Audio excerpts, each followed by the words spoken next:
मी प्राध्यापक नारायण दत्तात्रय बनसोडे, प्रभाग क्रमांक 2 मधून भारतीय जनता पार्टीकडून या ठिकाणी उमेदवारी अर्ज मी सादर केलेला आहे।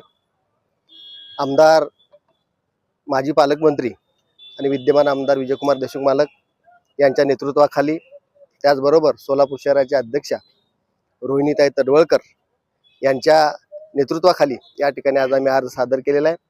गेल्या 5 ते 7 वर्षामध्ये आम्ही आमच्या भागामध्ये केलेली विकास कामं आणि या विकास कामाला डोळ्यासमोर ठेवून यावेळी पुन्हा एकदा या ठिकाणी आम्ही पक्षाकडे उमेदवारी मागितली आणि त्यानंतर आम्ही या ठिकाणी अर्ज आम्ही भरलेला आहे।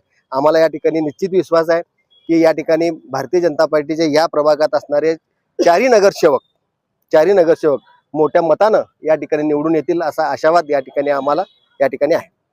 लेटेस्ट अपडेट, सुपरफास्ट बातम्यांसाठी सबस्क्राइब करा, फॉलो करा MH13 न्यूज, सोलापूरकरांच्या हक्काचं।